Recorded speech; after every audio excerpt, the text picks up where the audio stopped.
And the aspect with that, that as Gaddafi was losing legitimacy through these acts of violence, that they decided to foster a relationship with another actor, the Transitional National Council, which they're hoping perhaps a post-Gaddafi Libya can be a partner for these types of continued transactions. This has been widely talked about.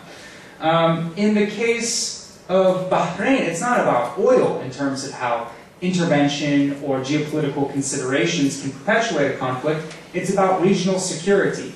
And for those who have stake in a Sunni-dominated Gulf, Sunni Gulf hegemony, the Iranian threat is very real to them. For example, what's very interesting about Bahrain is that since the late 19th century, Iran has claimed sovereignty at certain points of its history over Bahrain. And if you're in southern Iran, for example, it's only a 9-minute flight from Bahrain. So for those people that want to assert the idea of Sunni hegemony in the Gulf, Bahrain is a geopolitical consideration. Now, that's why, for example, any largely Shia contestation was suppressed to assert Sunni Gulf hegemony against the Iranian threat, and actors would either participate in it, like Saudi Arabia and the United Arab Emirates' involvement in the GCC crackdown, or tacitly approve it, as the United States has done. Now, in Yemen and Syria, we have something different. It's not physical intervention, either to force regime surrender or to uphold a regime. It's deliberate non-action, or at least it's been until relatively recently. In the case of Yemen, Saleh has played with outside funders of counterterrorism efforts in Yemen. Yes, there is an Al-Qaeda in the Arabian Peninsula threat, but Saleh, as some scholars have argued, creates chaos through allocating outside funds towards domestic forms of conflict, whether it's in the north or the south. To outside funders, this makes him look like the key to any form of stability and a clear counterinsurgency policy. Counterterrorism policy, sorry. The US or the Saudis have not been able to institute a post-Saleh Yemen policy. Thus, they stick with him and either house him, as the Saudis have done, or continue to tacitly support him. Maybe not him directly, but his family, as one could argue the United States is doing at this point. Thus, he can continue to direct acts of violence to consolidate his rule through the army and through remaining members of his family. In Syria, it's a similar idea, but this is changing very, very quickly. At least in the past 2 months, as to why countries have been ambivalent and deliberately non-acting, was the idea of Assad as a central component to regional security, where countries as different as Iran and Israel were not saying too much in regards to the protests due to the fact that they had a stake in keeping Assad in power, where Assad in himself was better than the idea of uncertainty in Syria post-Assad. Now, because of this, powers on the outside have been deliberately non-acting until very recently, which we can also talk about the Syrian case in the question and answer section. Now, these geopolitical considerations, which can maintain or exacerbate a conflict, are talked about fairly often. What I find more interesting is how these countries can continue to conduct violent actions based on their perception of the strength of geopolitical or geostrategic considerations. In theory, this is an idea called alliance reliability. If an actor thinks that there will be outside support, or at least deliberate non-action for their crackdown, they will continue their crackdown. And they will do so and conduct it in a brutal fashion in its early stages in order to basically strike a blow to the opposition during its window of opportunity. Now, in Libya, if we talk about this idea of an alliance reliability and why it started the crackdown, it might have been a miscalculation, or was a miscalculation, as they miscalculated the reliability of Western oil relationships or African neighboring alliances. But in Yemen, as I mentioned about Saleh and the family, they've been able to sort of dictate this counterterrorism relationship for some time and have put themselves as central to a Yemen policy for outside powers. So Yemen, under Saleh, assessed outside powers would tacitly approve of the crackdown and continue conflict. And this is a similar idea in Syria. In the case of Bahrain, it goes even further, where the Al Khalifa family assessed correctly that that Saudi Arabia and the GCC would physically back their crackdown. So they started with the crackdown. Now, alliance reliability has the ability to be assessed by these leaders because geopolitical considerations are high, unlike, as I've explained earlier, in the cases of Tunisia and Egypt. Now, factored into the interplay, this reliability only increases the possibility of continued coercive action and violence under loyalist forces.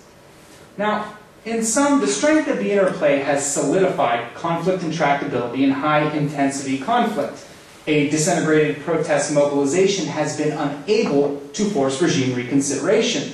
And even if it could, the structure of regime coercive institutions, the links between these two, makes it almost impossible to separate the two. With many regime loyalists who will still shoot, violence can only increase. And in this context, intervention can only maintain or exacerbate the conflict, where geopolitical or geostrategic considerations are high. These are the parameters which make conflict termination extremely difficult and set the parameters for high-intensity conflict.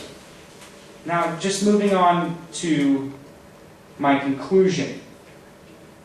Now, as the strength or weakness of the relational interplay between protest mobilization, coercive institutions, and outside powers is important to understand conflict dynamics, intensity, and variation between the cases, it can help us determine initial parameters for conflict termination and eventual resolution in the more protracted cases, such as Yemen, Bahrain, Libya, and Syria. Powers inside and outside the conflict need to reduce the strength of the conflict interplay that I explained in the latter cases to foster a situation towards conflict termination. Now, first dealing with outside powers and how they act on their geopolitical or geostrategic considerations. This must be shifted. The NATO intervention in Libya has demonstrated that physical intervention for the sake of geostrategic considerations only helps develop conflict intractability. The Transitional National Council, the TNC, in opposition with NATO backing, is attempting to force regime surrender through armed conflict. Gaddafi's side still holds enough resources to fight and will not step down. So conflict intractability is institutionalized in that form, or it's normalized. This type of interaction, exacerbated by NATO bombing campaigns, only jeopardizes geostrategic considerations. So, thus in the other cases, physical military intervention should not be an option. And I think that would be hard to prove to anyone in the other cases, whether we're talking about Syria, Yemen, or Bahrain. Another issue dealing with outside powers and interference. They cannot support regime-led negotiations. This is detailing an article I wrote for MEI about the problem of national dialogue in these conflicts. All this does is give the side that has conducted such egregious acts of violence a seat at the negotiation table, giving them an ability to destabilize their regimes. It allows the biggest spoiler to conflict termination a say in the negotiation process, as national dialogue in Bahrain has shown, and Syria, to a lesser degree, national dialogue there in mid-July.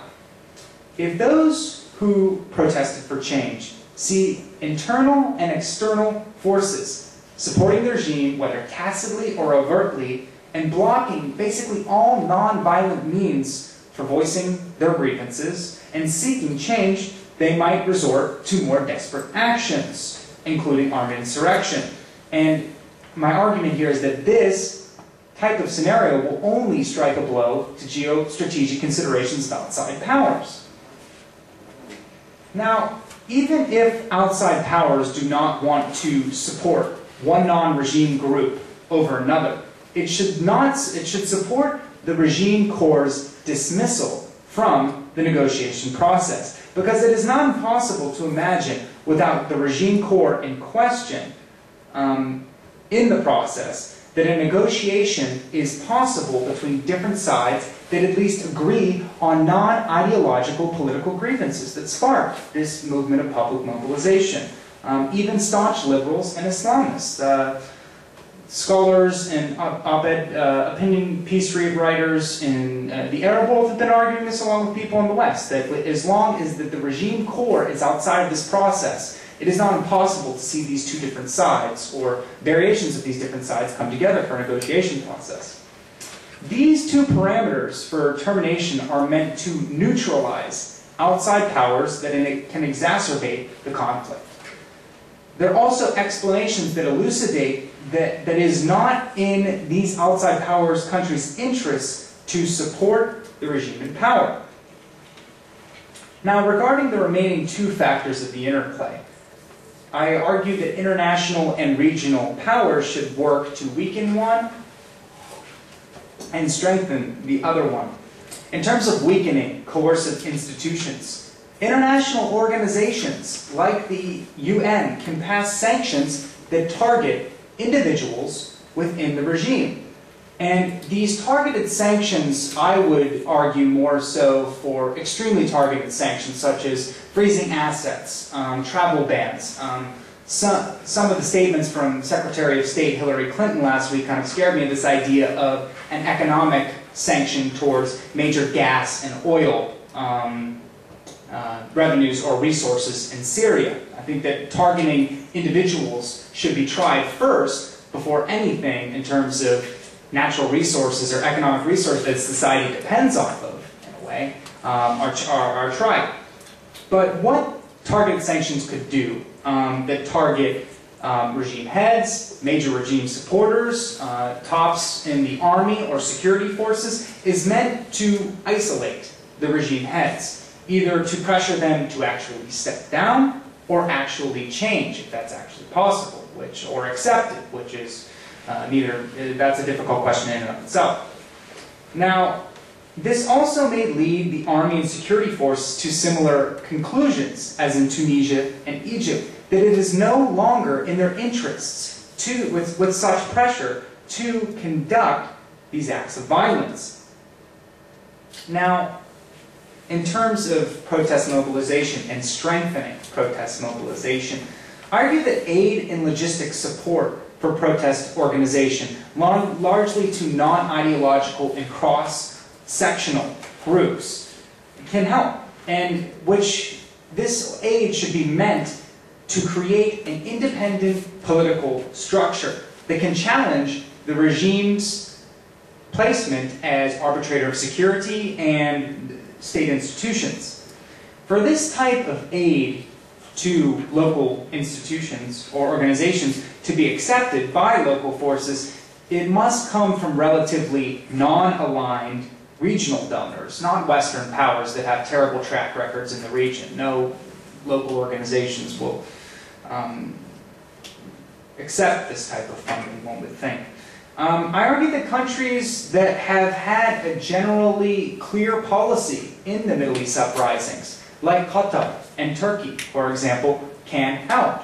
So people have made some issues about Turkey-Syria relations and how, pressure might be based on their interests. I don't entirely agree with that aspect, and also see Turkey's policy throughout the Arab Spring as trying to be a genuine power broker in hopes to actually buttress and help its international position. Now, also, non-Western emerging world powers could help and might be accepted. Countries like Brazil, India, and perhaps in terms of aid, even Singapore. But the problem is just trying to prove to these countries that it is in their interest to give local aid to these types of organizations, which is very, very tricky. The idea of perhaps incentives for future foreign investment could be something to look towards, but that can get tricky and well in terms of fundings with guarantees. But something that we can talk about in the question and answer section, something I'm very interested in, how emerging world powers can also play a role, because perhaps non-aligned powers like Turkey and Qatar aren't enough. Now, if outside powers refuse to intervene on behalf of their geostrategic considerations, help weaken the ties between coercive institutions, and strengthen a non-regime political establishment, conflict termination is possible. With the regime outside the negotiation process, like in Tunisia and Egypt currently, a resolution towards free and fair elections is not outside the realm of possibility in the more protracted cases. Thus, we have come full circle. In sum and in conclusion, I argue that the conflict interplay thesis and its relational aspects between protest, mobilization, coercive institutions, and geopolitical considerations helps explain conflict dynamics, variation, intensity, and even helps to determine the parameters for termination and eventual resolution. Covering all these aspects, or these conflict traits, shows how central this argument is to studying dynamics of the MENA uprisings as they stand now, and future conflicts in the region under similar conditions. Thank you very much, and we can move on to the question and answer section now. Okay, thank you very much.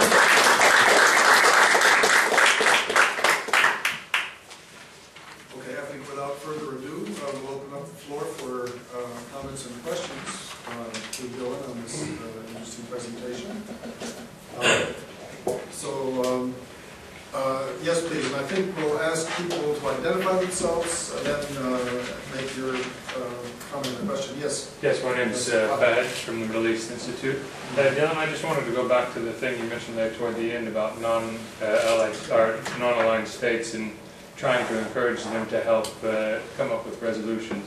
So just to clarify, you're saying that states like Qatar and Turkey should be influenced by third states to try and influence the outcomes of these protest movements? And I don't think that they have to be influenced per se. I feel like they're already playing an active role as power brokers in this conflict, and I see that is a potential, a positive development.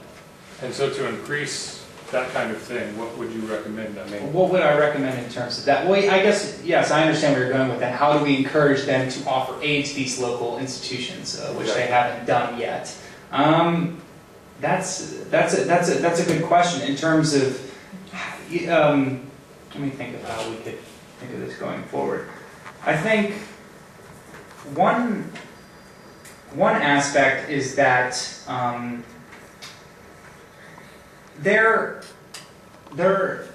involvement in, say, for example, Libya, where it hasn't just been political pressure, it's also been actual resources, where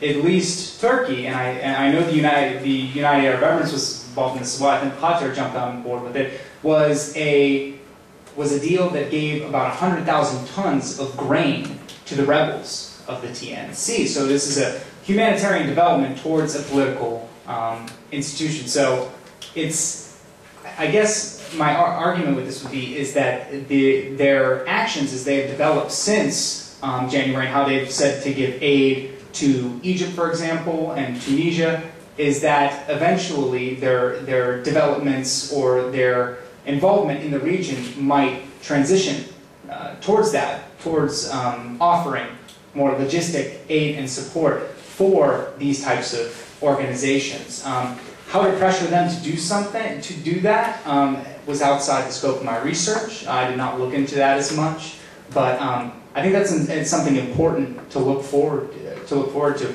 and just to assume that because they've offered other forms of aid that they'll actually offer this type of local institutional aid is not a clear connection. So that's something that have to look into more so, but something to look into nonetheless.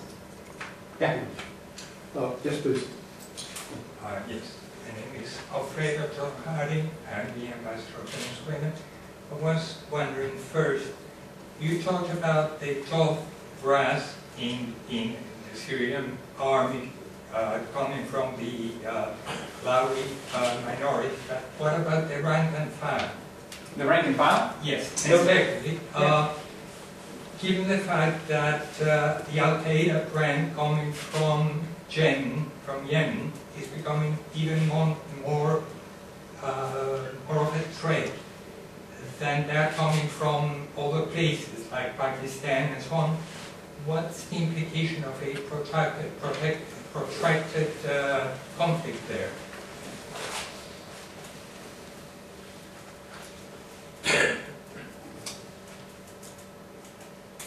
That's a good question about the rank and file in terms of the Syrian army. It is cross-sectional and actually, has a large Sunni population to it. I don't know the exact numbers. Maybe someone else can clarify that, but it's not an entire Alawi military rank and file. That's why we have seen some lower-level defections from mostly Sunni lower soldiers, but. Like I argued, the fact that it still holds those in power that can direct actions and can direct actions of coercive violence, as long as the regime can still hold on to that relationship and continue its crackdown. Yes, obviously you need soldiers at the lower level, but defections at the lower level have been small, and then also as long as you have that core leadership around still in the question, I think that it's very difficult to separate the coercive institutions from the regime heads. In terms of Yemen, your question was just on the prospect of a protracted conflict there regarding the Al-Qaeda and the Arabian Peninsula issue. Yes, before the Arab uprisings, or the Middle East uprisings, occurred in Yemen. There was an edited volume by the Carnegie Endowment for International Peace called Yemen on the Brink, which talked about all of these issues that could lead to perhaps protracted conflict, not even factoring in the aspect of the Arab Spring because it not happening yet. This was published in 2010. The context, I've just started studying Yemen recently. As Dr. Hudson mentioned, my background is in Lebanon. Yemen is a very, very complicated case where it seems that Saleh rules the reform of authoritarianism but doesn't have much control or legitimacy too much outside of Sinai, where in the north you have a Shia Houthi rebellion. In the south there's a secessionist movement. And then also you have the Al-Qaeda and the Arabian Peninsula threat as well in the south. So a protracted conflict in Yemen in terms of what the United States or outside powers sees in terms of the counter-terrorism policy could be very stifling. It could be a blow to outside powers in the region. In terms of the implications of such conflict, counterterrorism policy also, even though Yemen has produced less oil over the last couple of years, it is still a strategic byway for oil through Saudi Arabia.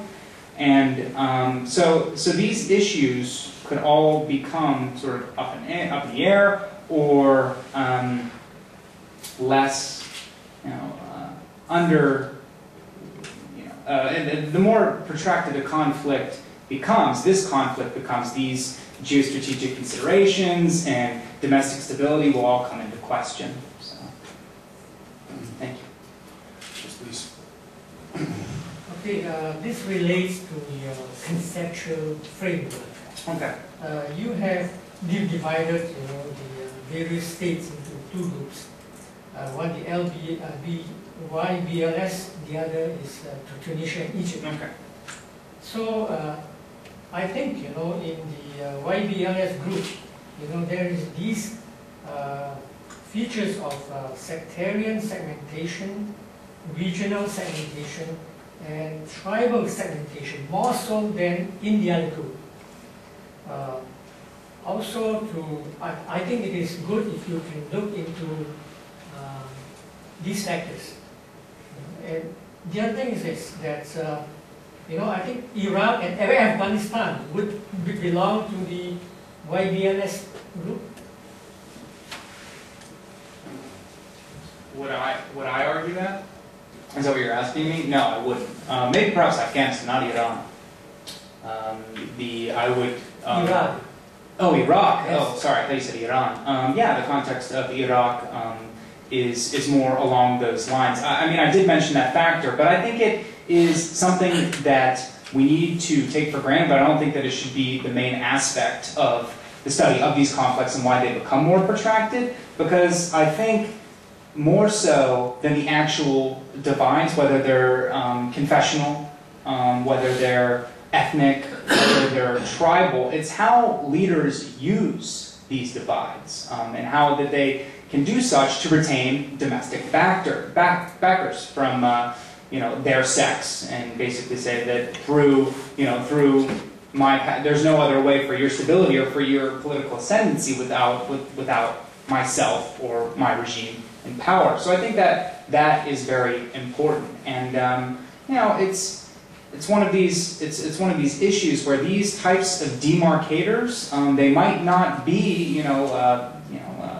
societal fracture in all aspects, but when a conflict begins, they can be used, they can be deflected, they're deflected in and out of modes of violence. So I think it's one factor to look at, but I do not think that it should be the basis of just saying, basically stopping with that these countries are more sectarian divided, Egypt and Tunisia are not, and hence this is why one conflict is more violent and the other is not. I think it's one of many factors.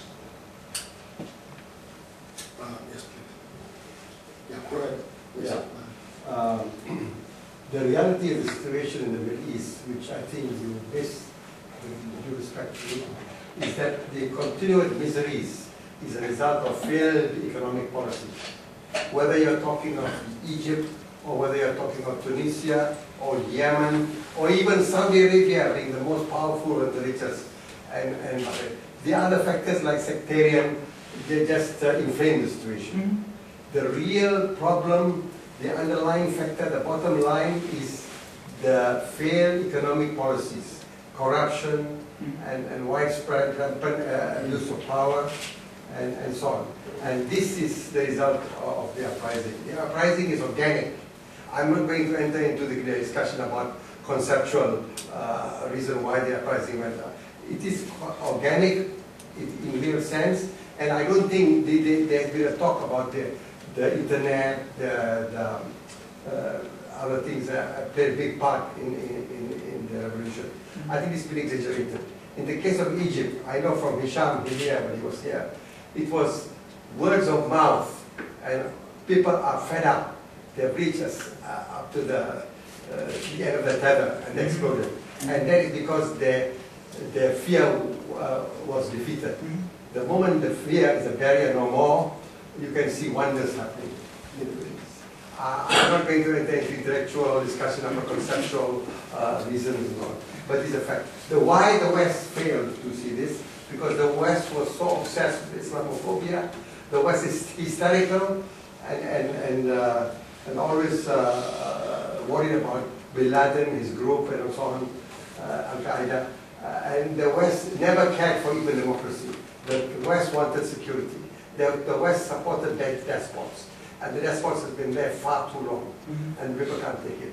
I think who started first, Egypt or Syria, is not important. What is important is the image that we saw when Bouazizi engulfed himself in flame. That powerful image created wonders. It became an earthquake. Like in any situation in a war, you see an image like that, people will lose their fear, they come forward. For the first time, they are not concerned about Israel's existence. For the first time, they're not concerned about other things, they're concerned about their own progress. Today in Egypt, there's no quick fix. In Egypt today, there's no quick fix. The NGOs are thinking for the first time. The Yemen people are thinking for the first time. They want to scrutinize their their economic policies. They want to scrutinize the healthcare. They are scrutinizing and how to improve how to stop the abuse of police power. They are talking about many things. And one of the best ways in the discussion that I've seen in the Arabic is that they're inviting international conventions in Egypt and Yemen to discuss how to improve the educational system, how to, in fact, I remember one internet in Egypt says the best education system, as I told Hisham earlier, was in Finland, not in America. Finland is cited as being the example. This fantastic learning. Even the navigation system of GPS is being rejected by the Egyptians now. They are opting for the Russian one. And they're thinking of waiting for the Chinese to have their own international navigation system for the sake of their security in the armed forces and all that. So this is a real revolution, organic revolution, Mr. Dillon. Thank you. Yes. Thank you so much. Yeah, I know. We can talk later. I need your comments on this. Yeah, absolutely. First of all, regarding economic policies, my intent for this project was not to attribute or to track the separate causes of the Arab Spring. It was to talk about conflict variation between the different cases. I think it's also important in terms of looking at different, like you said, economic policies. What are they all tied to? Political mismanagement. And a lot of this was funneled through non-ideological political grievances against institutionalized corruption, whether it was economic, social, or political. So I agree with you there, and I think it's important to look at.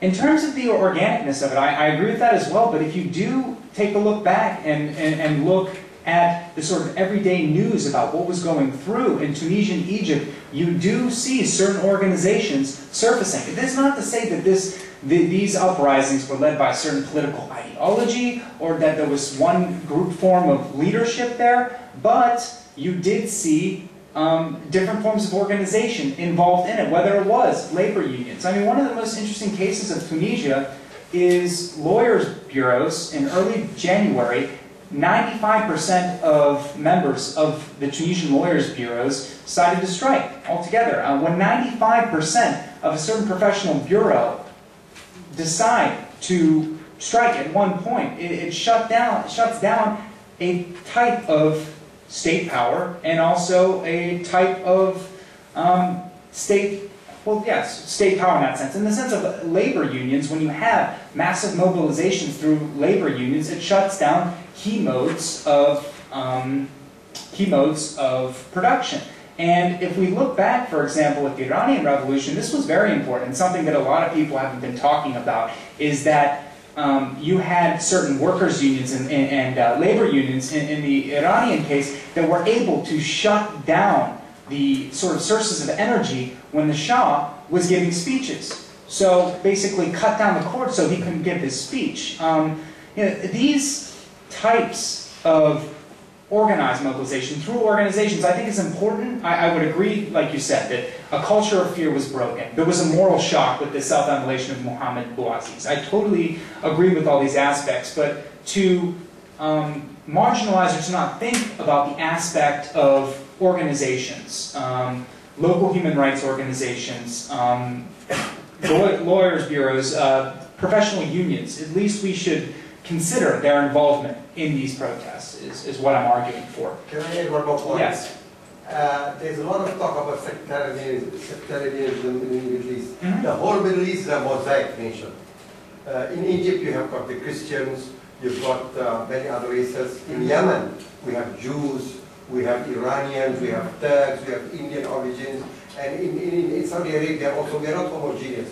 We have Armenians in Lebanon, in Beirut, and we have got Turks, we have got other races. They all were united in this revolution. So in that sense, I say it's organic. Okay. And the Coptic people in Egypt also united. So this is a fantastic revolution. It's overdue for the last 40 years, I think. So we are witnessing an epoch-making era in the history of mankind. Yes, Thank please. you. Thank you. I'm Navid Fawzi from the Middle East Institute. Thank you, Dylan. It's a very complicated model, I have to say, and I have a hard time to get a good grip of it. So I thought maybe you have spent tons of time developing a model, and I think it's a good idea to look at the concepts that you are trying to develop. And specifically, I'm thinking about your low intensity and high intensity.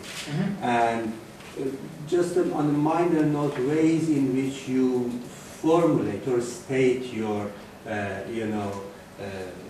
judgment, let's say. Correct me if I'm wrong. You say, for example, when you talk about low intensity, you say sporadic protests are unable to invite state intervention. So when you develop this model, there are two aspects to formulating exactly this sentence. First of all, the agency resides in mobilization. And second of all, there is a value judgment of enabling. What if we use this to shed light on your model, to shed light on another occasion? Let's say the Iranian situation that you're familiar with. After the election 2009, people consciously decided to pursue sporadic protests. You see, to decrease state, intervention and be on the safe side. So my point is that maybe framing needs to be, rethought and you nuance it a little bit more. But let's move. Sorry, I guess I want to use that occasion to move to your general model, an Iranian case. So I identify several cases. For example, mobilization and organization in the revolutionary Iran was a no-no. Okay. So according to your model, I guess it invites low intensity. Are you talking about 1979 or 2009? 2009, okay. After the election. Gotcha. Yes. So it's according to your model, it's a perfect case for low intensity. Relationship between the state and revolutionary guard that you are familiar with, if they go down, the regime goes down. So it invites protracted, high intensity, right, according to your model. There are two other elements also you can identify in Iranian models that, for example, power was not abducted. The regime forcefully stayed in power. Now the question is that, is it a low intensity or high intensity conflict? And in your model, how you're going to, at the bottom of it, the utility of this model, how you're going to use it to shed some light on this particular case. The foreign power, for example, geopolitical situation in Iran, do we have similar cases in your case studies or no? And to conclude my thought, I think being an anthropologist, cultural anthropologist, I think the model could have more utility if you tease out and rehash cultural differences. So the Iranian case versus Arab case, I guess, provide a really good context to do so. Thank you. Okay. Thank you. I'm putting some things together right now, and then I'll respond.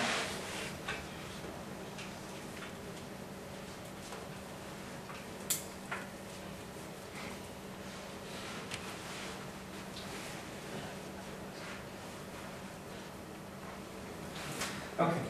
Well, thank you, Naveed, for your comment. And I have to say that in looking at this model, I'm using Tunisia as a starting ground and moving forward. So did I investigate Iran in terms of actual research, investigating the 2009 case? No, perhaps refining this and looking at, say, protest mobilization through, from mid-2005 or, say, 2008 onward. We should include Iran. Obviously, in the Iranian case, yes, we have a history of public mobilization, a precedent set for, even though it was underground in some forms, an official contestation, as you will, which was settled away, back in obviously the mid-50s, and then in obviously leading up to 1979, and then in 2009 as well. One thing that I've went back and forth with, I've had some conversations with some people talking about my model, and they'll just sort of say, you know, Dylan, in the end, all it comes down to is coercive institutions. As long as you hold the forces to conduct acts of violence, you can crack down on a protest movement, which as long as people continue going on the streets, it will get violent, and it'll either end or it'll continue and be more protracted. My issue with that is that it only takes one actor's calculations into the aspect of how we explain these conflicts. Just like saying the presence of more arms in general is going to create conflict. Yes, in general we can say that. But without investigating the intricacies that add to that statement, I think that it is misguided to say that just because the regime holds coercive institutions, it can conduct a massive protest. So that's why I looked at the terms of public mobilization in the cases and differences between the cases, and then the idea of geostrategic considerations. So in terms of Iran, we have public mobilization, obviously the coercive institutions issue, we have high geostrategic considerations. It would be interesting to look closer at the Iran and kind of look back at the unfolding of these events to see where it would lay. As you bring it up now, it might lay a sort of, you know, might help in refining or thinking or framing the framework a little bit more. But some might argue that in the end, in the Iranian case, what it shows is just the power of coercive institutions in general, which, as I tried to allude to, was perhaps the case in Bahrain, where we have Shia mobilization throughout the mid-90s to 1999, the allowance of human rights organizations as local whistleblowers, but in the end, when coercive institutions are that closely linked to the ruling family, perhaps mobilization, whatever the distinct type of mobilization is, does make a difference in fostering regime abdication, which regime abdication, if the protesters will not step down, can institute quick conflict termination. So yes, thinking about the Iranian case going forward, I really appreciate that comment. Thank you. Okay, yes, Mr. Power. Good afternoon. Saladin Talib from Yemen. Thank you. It is a very complex thing trying to conceptualize, but I see, first I have one small issue about public mobilization and the relation and the description that you gave about Egypt, Tunisia as being more, I think Egypt and Tunisia had far less space than places like Yemen in terms of public mobilization or ability or allowance of public mobilization.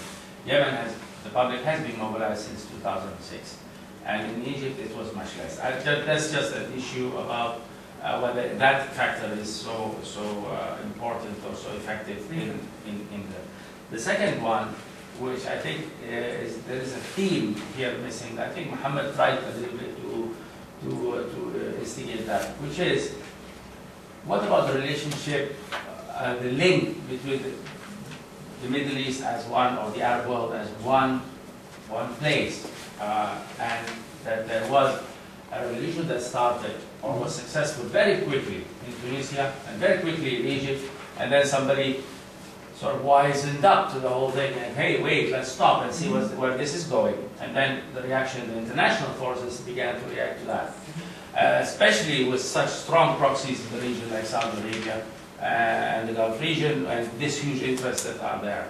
I think Saudi Arabia does not want the revolution in Yemen to succeed. I mean, that is a no-no for them, and they will not allow that. They may have allowed it to succeed under a managed situation in Libya, because nobody likes Gaddafi. And the same thing that happened in Tunisia, I think it was allowed because it was managed. I mean, they knew who exactly was coming after that, and the same thing in Egypt. They allowed the military, a good friend, to take over. The danger is that for these revolutions and the public mobilization to be so effective in as to bring real, genuine democratic forces and real power of the people to rule. This is an uncharted waters. And I think international world, the international powers have really been, or sort of opened their eyes suddenly to discover, and they try to react to that. I see this very, very severely in the case of Yemen. And I see it as a model of this intervention, or international intervention, to prevent this revolution to actually come to that termination, what did you call it, to that conclusion. Conflict. Yes, to come to that end, where I mean, the man has been hit by a rocket, and he was half his body was burned, and he's in Saudi Arabia, and he still maintains power. It is through coercive institutions, yes, but who do they belong to? These coercive institutions, they belong to international powers. They were funded, financed, and trained by international, specifically the United States. So I think this whole, if you like, stream of ideas concerned with this international play is missing in this conceptualization. Because it's not like, you know, it is one body, and you cannot say that the finger is suffering from this, and the ear is suffering from something else, and the legs are suffering from that. But it's all related. It's diabetes. You know, let's give the man insulin and get rid of it. You know, so it is true what Muhammad said. This is long overdue, because the international forces wanted to maintain such manageable regimes, take away the oil, maintain the security of Israel, and so on. They cannot go into uncharted water. They don't want to go into uncharted waters of democracy and allow such new, undefined forces to come. And they've been scared of Islamophobia, and of course now with Saleh has played the United States and the world with this Al-Qaeda thing in Yemen. Yes. He has played them like puppets, and he was the puppet manager. It is kind. Yes, and he released 20 of them. They dug a hole through a 200-foot hole in the ground with spoons, and allow them, and then send some package to somewhere. I have been in the middle of all this, and I have seen them play them. And because it is bureaucracy in the diplomatic channels, and nobody is free. Clinton is not free for Yemen. She allows the bureaucrats to manage the thing, and the bureaucrats want their papers to be right. They write these reports and be on the safe side. Nobody is taking a close look, a real microscopic look at who is the devil here. And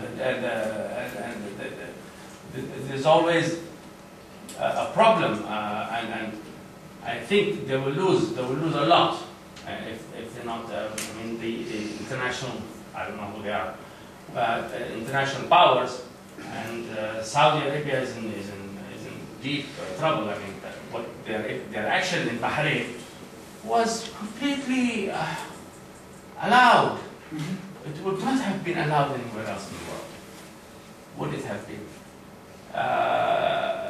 You know, to 1,000 tanks to roll into a small island, and just to shut up people there. So right now, I don't know where all of this is going, but I think there is a huge flaw in the. Of course, it's not a flaw in your conceptualization, but a flaw in the policy kitchen, if you like, in the United States, in not really taking a good look. I think the policy kitchen is overstretched with too many problems in this world, like in Afghanistan, Iraq, I don't know where else, China, international economy, and nobody is really taking a good look. I know this, I'm sorry, I know this for sure because the people in charge of the situation, for instance, in Yemen, they are just depending on very limited information. And they are just feeding the senior levels of government with very safe packages that is completely influenced by the local scene in the United States. Like Al-Qaeda, that's the number one issue. But what sort of burns the fire of Al-Qaeda in Yemen is completely irrelevant. And I'm sorry, I hope you've seen my drift. I can definitely, definitely. Thank you very much. Yeah, thank you very much. first off, in terms of Yemen and the space for public mobilization, in my research, I was not able to find too much about that in terms of two things I can tell you. Yeah, this was something that I'd like to. The Southern movement, yeah. the secessionist movement, and number two, the 2006 presidential election. Yeah. There was huge mobilization there. Huge mobilizations in that sense.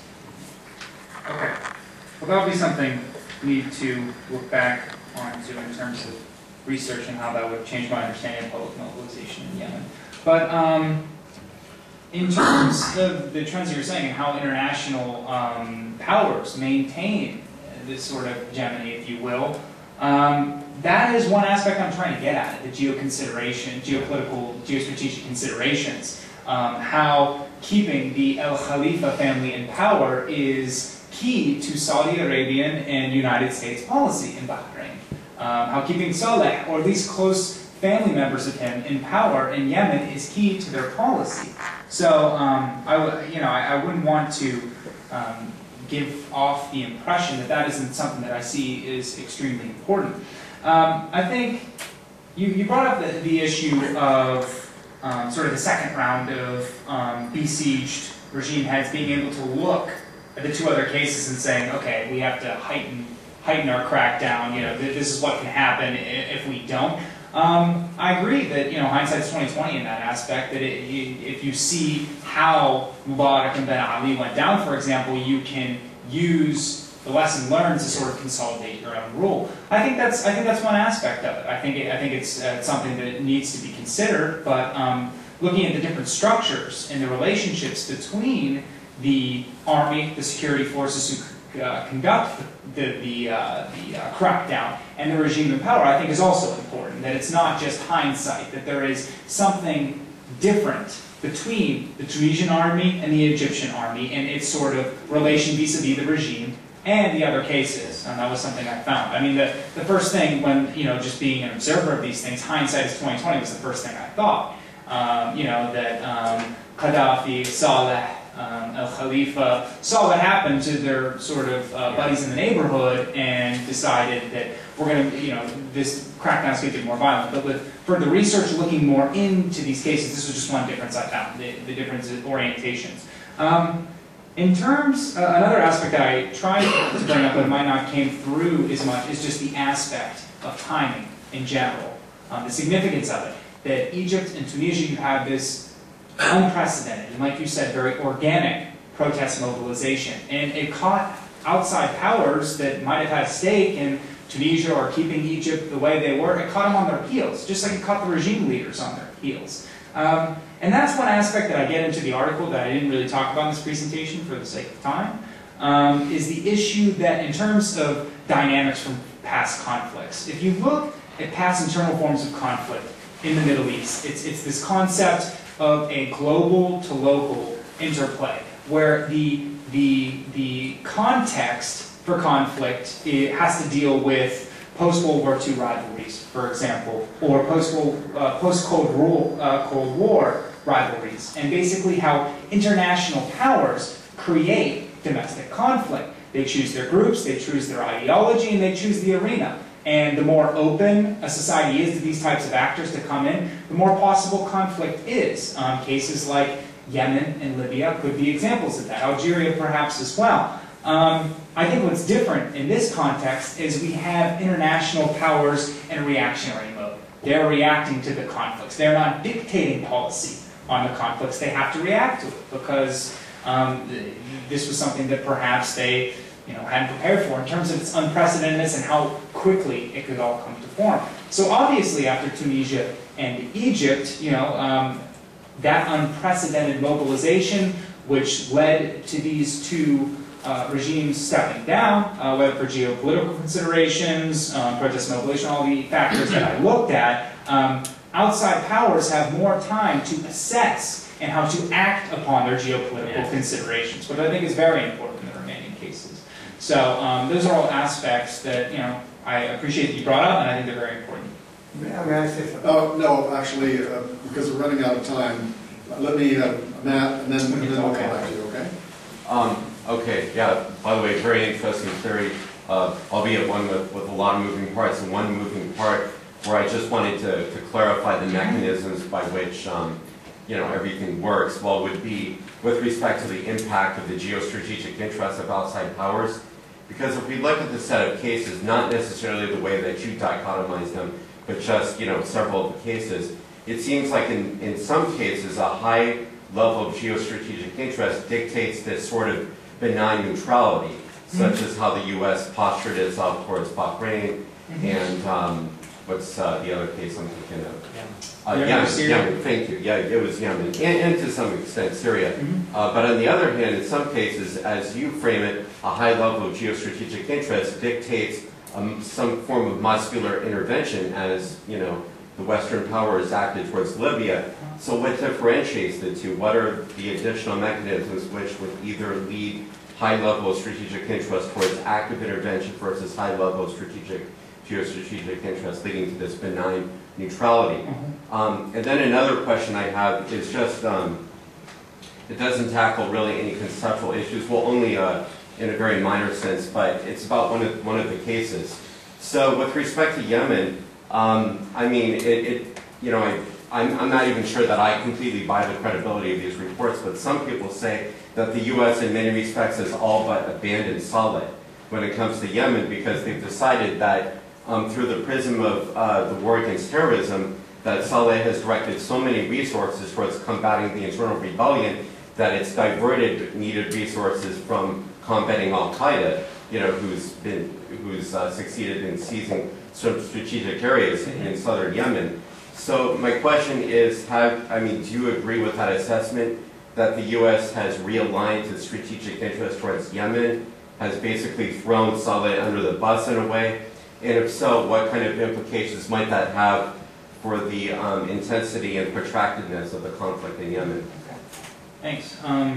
First off, in regards to the concept of intervention, one thing that I did not have time to get into was different forms of intervention. So you said you used the word ambivalence, or what was the word you used for the case of Yemen, for example? Benign neutrality. Benign neutrality. I would call it deliberate non-action, and would actually consider it a form of intervention in itself. So I consider, in the more protracted cases, all of the outside powers in certain ways acting towards some form of intervention. If in terms of deliberately not acting on something like Syria or Yemen deliberately, you're taking a stance, even by not saying anything. And if you don't take a stance, then you're allowing the conflict to develop, continue, and become protracted.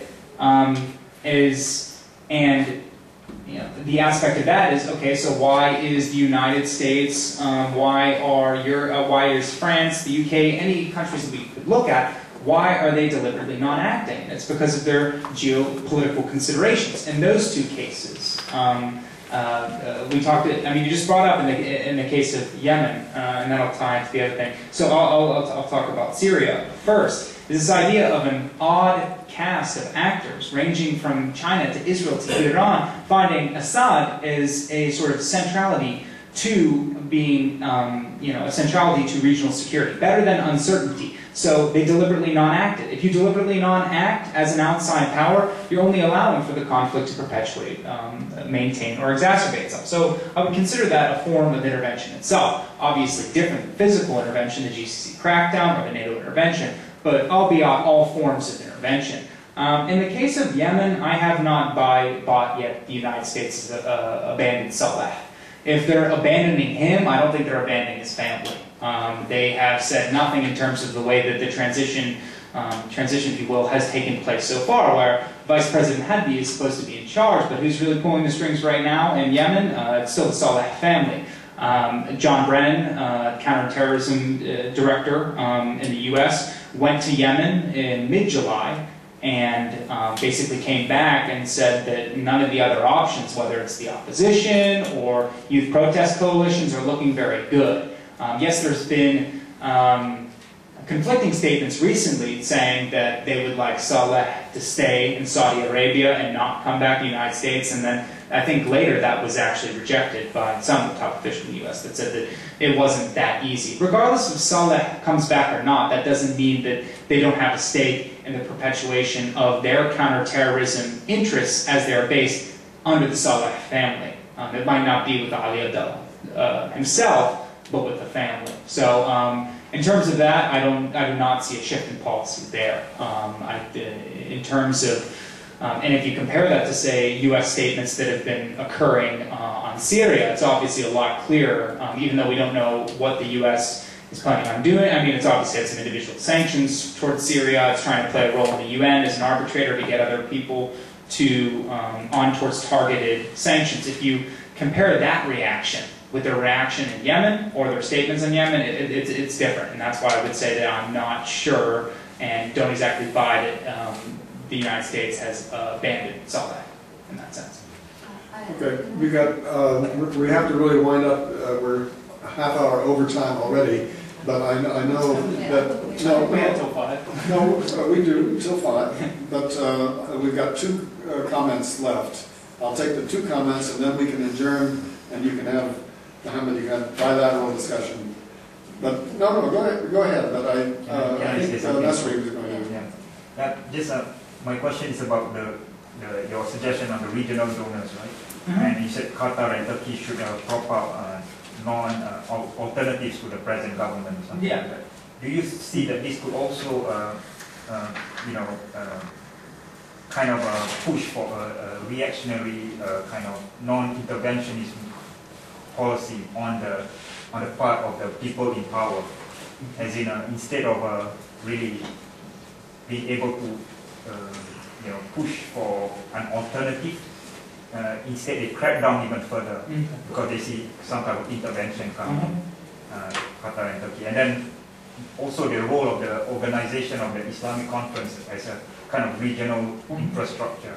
Does that not entrench the power structure that are already in place rather than kind of widen the political space? Okay. I think your point in terms of Qatar and Turkey is very important. Could it create a counter-reaction in terms of non-interventionist policies? That's why I was attempting to look towards Qatar and Turkey that would not create that reaction. Now we don't know if it will. Will power see it? Will different political sides that are not involved in that type of funding see it as a form of non-intervention? I guess my opinion on that is with the intractability that is inset, where the domestic protest mobilization has not been able to force regime reconsideration at this time. Coercive institutions continue to continue the crackdown. We have a excellent case of conflict intractability, which, as of right now, we don't know where it's going to go, how it's going to end, etc. So that is when you get to that aspect in terms of looking at an internal conflict. You start looking at, okay, what can external powers do? What can regional powers do? What can international powers do? Like I said, I'm very skeptical of international funding to any organizations. I don't think it will be accepted. I think the UN can be used as a body of sanction. And that's why I looked at the aspect of regional regional powers funding non-ideological cross-sectional type protest movements. Wouldn't that also be looked at suspiciously as well? It could be. You mean, and that's where you brought up the, can you say what you said again about the Islamic Conference? The Organization of Islamic Conference. Yeah, and what were you... I was thinking that is a regional infrastructure and, that could not intervene but only entrench the power structure that are already in place. Yeah, I haven't thought too much about that, but you're right. I mean, in terms of could this be interpreted as another form of intervention? Yes, but we're at an impasse here, if you will. And it was one aspect that I was looking into. Like I said, would emerging world powers, if they could have an incentive to give aid, would they be looked in the same light? Probably, at least by some actors. The reason I said non-ideological cross-sectional groups is political institutions that other people can agree upon in terms of getting the aid. In the case of Syria, for example, you have local coordination committees that basically they're not human rights organizations towards a certain area or towards a certain political ideology, but they just report the events every day, and then they put out sort of political statements about what's going on. This is one organization, for example, that hasn't shown a strong political ideology on the out front, and this is something that perhaps other institutions within the country would be okay with receiving these types of funds. But once you get towards the question of outside funding towards these internal actors, obviously the situation gets sticky. But like I mentioned, we're at an impasse, and when both sides are in such an intractable state within the internal state, this was just one aspect I was looking at regionally. Okay? Okay, Camille, one final point. Okay, thank you. Well, okay, take it as a simple comment. Okay. But I'm thinking of the Lebanese case with the same player, Syria. As you know, we used to be occupied by Syria, the same regime, and following 1990, when Syria could occupy approximately the whole Lebanese territory except the one that was occupied by Israel. We had many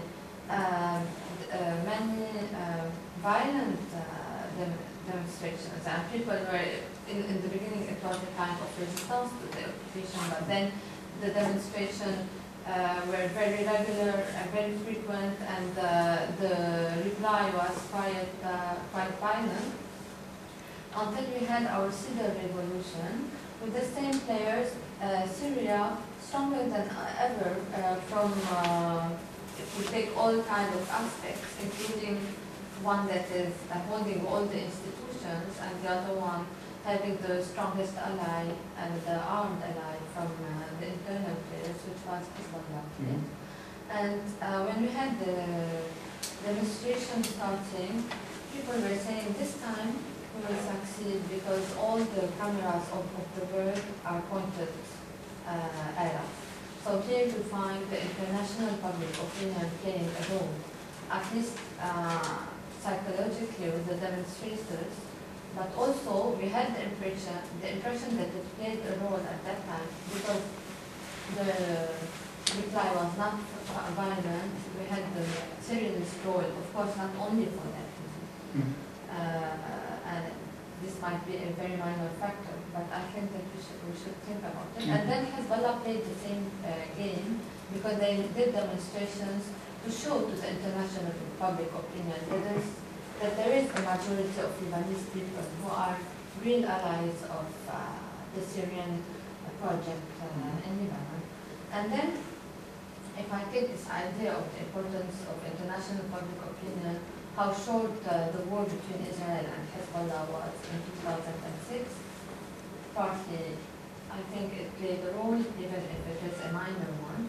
And then we can see that with Mubarak, okay, when he had the two planes flying over Tahrir Square at a very low level over the people, maybe he was sending a message, yes? If we think about it. There are various versions of what was the meaning of these two planes flying at very low level, but also we can see that he avoided ruining his image in front of the international public opinion, which was not anymore the case in any of the other countries. So I do think that even if it is a very minor factor, do you think that it should be? I think it definitely is, and I think that you brought up a good point that I didn't investigate thoroughly the idea of international, the internet, how covered is an issue. I mean, think about Cairo, for example. I mean, it was Tahrir, Square on Al Jazeera 24 hours a day. Obviously, with the more protracted cases, you have major political news coming from the region at different times. You don't have one central camera based on a single area that is, sort of putting center in the public limelight as Tahrir Square was. So I think it is very important. And I think, for example, in, I forget the exact date, but at least before January 14th, I mean February 13th, February 11th, when he stepped down, when, it's called, I think the name of it is the Battle of the Camel, when camels were sent to Tahrir Square. I mean, all this stuff was filmed, and to the international community, it looked egregious. It looked terrible. It looked, unfortunately, almost comical that, Mubarak would do this and, conduct this type of action. So I think, yes, that how much a certain case is covered and the interaction of it, as you said with the Cedar Revolution in 2005, and the importance of how can that sway international opinion, just the coverage of it. So I think that's another aspect of why timing is important. That Egypt, after Tunisia ended, that Egypt sort of happened by itself. Yes, Yemen started around January 27th, I think, correct? January 26th, 27th. But in terms of coverage, everything was coming in and out of Tahrir. And yes, I think that was important and something to think about for the future. So I appreciate that comment. Okay, well, I would like to thank Dylan very much for tackling an extremely difficult subject, which we still have a lot of work to do on, I think.